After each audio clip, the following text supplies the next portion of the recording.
Hey everyone, thanks for tuning in. So, these Gear of the Year videos, love to watch them, hate to make them. I spend way too much time trying to delve into, when you say something is the best, who is it the best for? The best for me, the best for you, the best for a police officer, the best for a guy in a suit, or a guy in jeans, or a guy who works on the farm, or a guy who works in an office. I get way too lost in that, and I never really feel I can come up with something worthwhile. So I am simply going to show you guys my favorite gear for 2018, and I think Andrew of 555 Gear did a similar video, and I liked what he did. So I'm going to show you right here, this is just what was in my pocket today, but some parameters for my favorite gear of 2018. We are in 2019 now. Today is the 5th of January. It's a Saturday. It is raining quite heavily outside, so you may or may not hear that through the camera here. But anyway, some of the parameters. We'll talk about knives. I tried to limit myself to like my 5 favorite, but I ended up with my 20 favorite, and so then I parsed down to my 10 favorite, and then I ended up at 12, and so that's kind of where we are. I apologize, but it's the best I could do, and they're all production. I did not put any custom knives into this mix because, quite frankly, they're unattainable, and so it wouldn't really do you guys any good for the scope of this video. Anyways, let's get into it. So, again, this is what I was carrying today, and some of the things on the table definitely make it into my favorite gear of 2018. So let's start out with the knives, because that's what most of you guys are here for. Ooh, have to say, this 050456 carbon fiber, delightful. I love it. So, that out of the way, let's start down my list of my favorite 12. So this one's probably come as a bit of a surprise, but the 10-gram, which one is it? Santa Fe. The 10-gram Santa Fe is a budget knife. It does use the Japanese Akuto 440 steel. Cedric and Ada did some steel testing on this on his channel. It performed quite well. But this is my gym knife. This goes in my gym shorts in the same pocket as my keys every time I go to the gym. Not that I need a knife at the gym, but the gym is 15 minutes away from my house. It is on the kind of the other side of town, and so I pass every place that I shop on the way, the grocery store, Costco, gas stations, whatever, and so I'm almost always doing errands in conjunction with the gym. So I've used this, or carried this knife almost daily for quite a long time here, and I absolutely love it. It is smooth as hell on washers. It does an incredible job. Really good ergonomics, nice deep carry pocket clip, thin blade stock. It comes down to a really keen edge, so definitely highly recommend it as far as a really nice budget knife. If you need to get a friend a knife, hands down would happily recommend the 10-gram Santa Fe. I can't remember how expensive or how cheap they're, probably in the $30 range, but yeah, really good. Okay, the next one on my list in my top, and I hope everything here came out in 2018. I don't keep lists anymore of what I acquire and when I acquire. So anyways, next one is the Massdrop Gent, a collaboration between Ferrum Forge, Massdrop, and We Knives. Quite an important knife for 2018, brings incredible value. This one was $80. They have some that are even nicer for like $100 now, but the Massdrop platform basically connects enthusiasts with gear, whether it's headphones or knives or watches. I mean, they just bring collectors together, people that understand the addiction no matter what it is. And I feel like a lot of people ended up buying this knife as a first knife. And so I think the one, great value, incredible fit and finish, but the number of people that this knife has possibly brought into the hobby, I think it's quite important, and great carry in slacks or jeans. Just a really nice little knife. So definitely makes one of my favorites for 2018 for all of those reasons. Oh, next on the list, this one just came out. It is the We Knives Pleroma, designed with Elijah Isham. I handled the prototype at Blade Show. I fell in love with it there. There were only 2 or 3 prototypes brought to Blade Show tops. They were not supposed to be sold. Elijah would not give one of them up. I really tried. And then one of the girls at the Wii booth accidentally sold one of them to a customer show visitor, and Elijah was ticked. But anyways, I've been waiting for this one for quite a long time. It is absolutely incredible from a fit and finish standpoint. It is an ultra-modern swayback design based on the old slip joint. Balance, weight, action, design, the floating thumb stud. I mean, everything about this knife I absolutely love. So it definitely makes it into one of my absolute favorites for 2018, even though it just barely slid underneath the 2018 year mark there. So the We Knives Pleroma. Love it. All right, next one. This one should come as no surprise. Grant and Gavin Hawke, they do weird and amazing shit. The mud knife here with its encased bearing system and, encased actuator. It's an automatic. It's weird. It's awesome. It's delightful. It's really well built. How could this not be one of my favorites for 2018? So, love this knife. I think they're still releasing them in small batches. So, a little more difficult to attain, but they're out there and more seem to be coming. So just really does kind of take an auto knife to the next level. I don't know.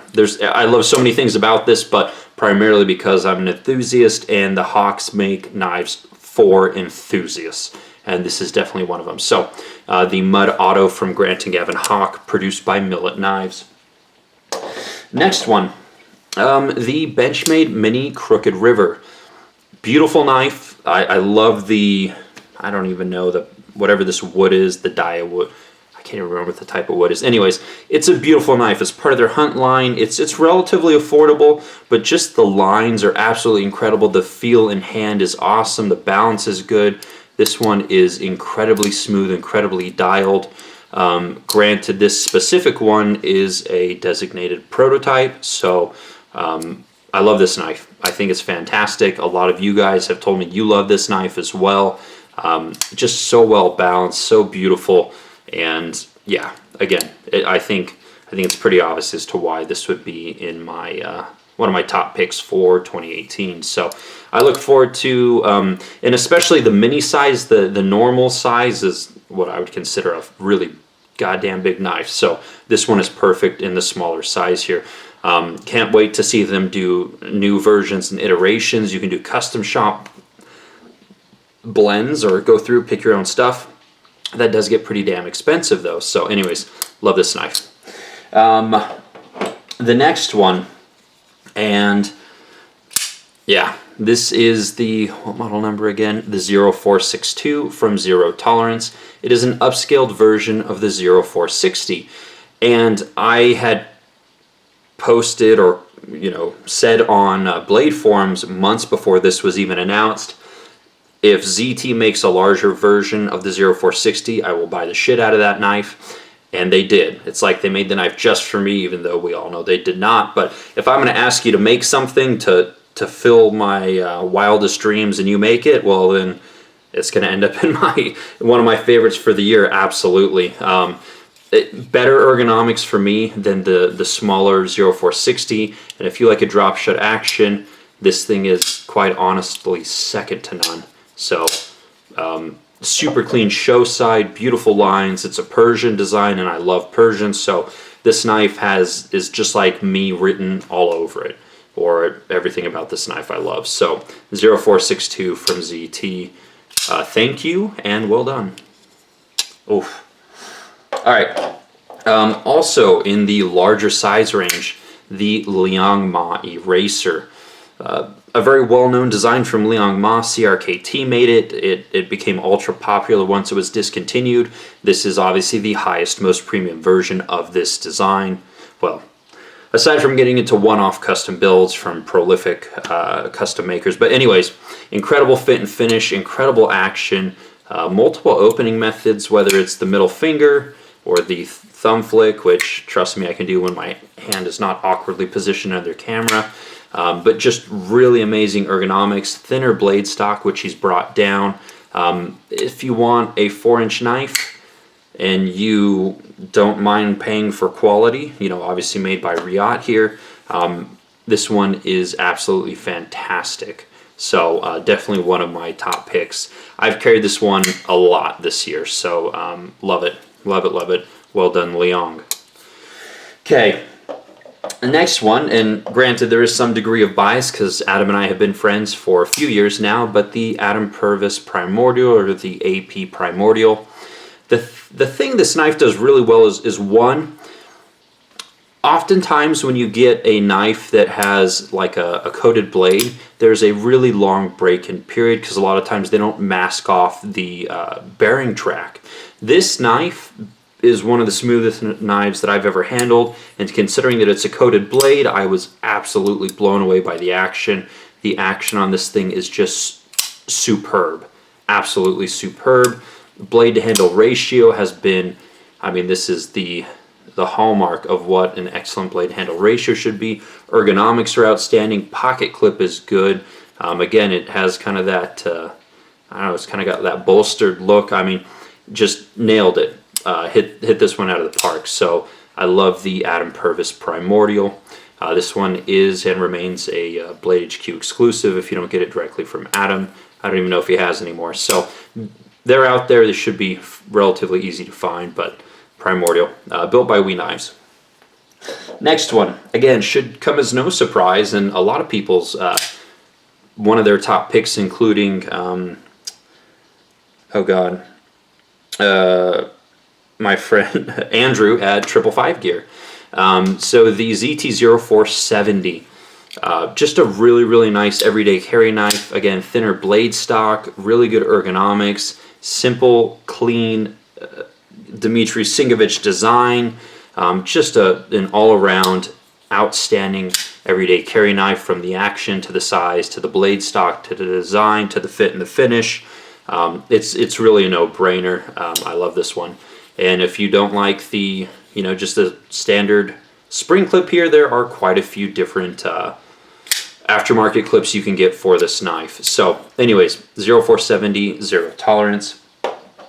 Next one, Guardian Tactical, still somewhat, you know, unknown in, you know, the grand scheme of things among knife enthusiasts, but they produce outstanding knives from a fit and finish standpoint, from a design standpoint, from an engineering standpoint. This is an incredibly snappy, responsive, well-designed, out the front knife, great size. They'll have more versions of this coming with different blade shapes. The Tonto version's already come out. They'll have different sizes. They have a lot of things planned for this platform, but an outstanding out the front knife from a great family-owned American business, and they do all their own manufacturing too in-house, which is incredible. So big fan of the company. They still need more love from us as enthusiasts, but the Recon 035 is an excellent knife and certainly a favorite of the good guys at Blade HQ. So anyways, now last knife, and I think this is kind of a 2-for-1, but the Reata Knives Baby Machine, or the Mastrop Prism. Essentially the same knife, both produced by Reata, very, very similar designs, and you know, it's kind of like going with the economy version versus the luxury version.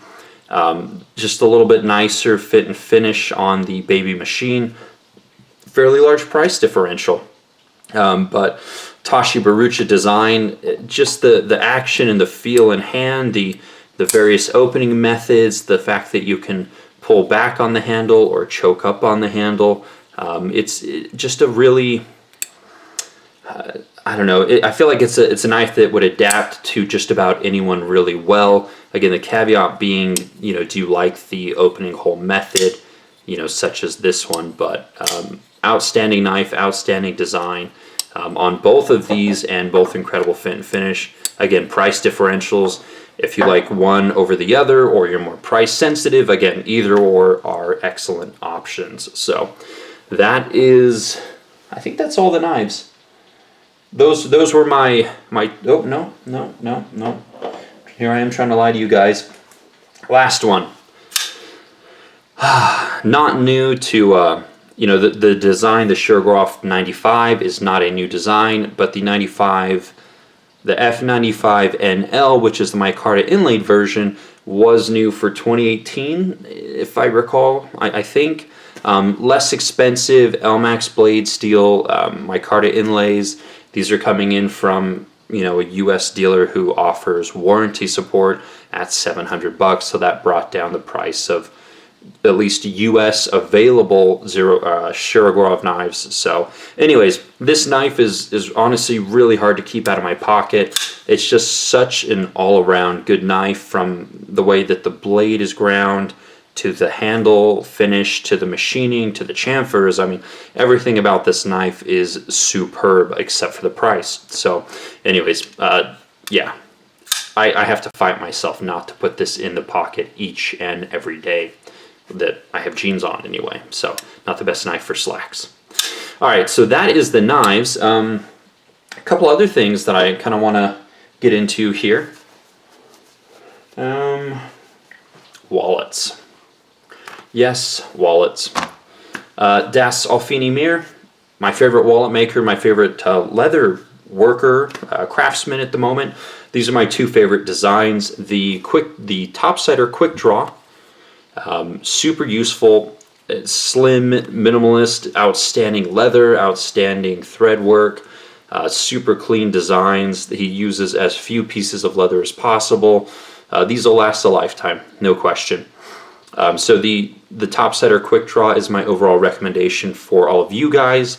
The Stitchless is quite honestly the most beautiful wallet I have ever seen. However, the little nub here, it does kind of catch on the pocket going in and out the edge of your pocket or the edge of your coin pocket. So it's slightly obtrusive in that way, but I mean, goddamn, look at it, right? I mean, I'm more than happy to deal with a little bit of grab here on this little brass nub, if it means I get to carry this absolutely gorgeous wallet.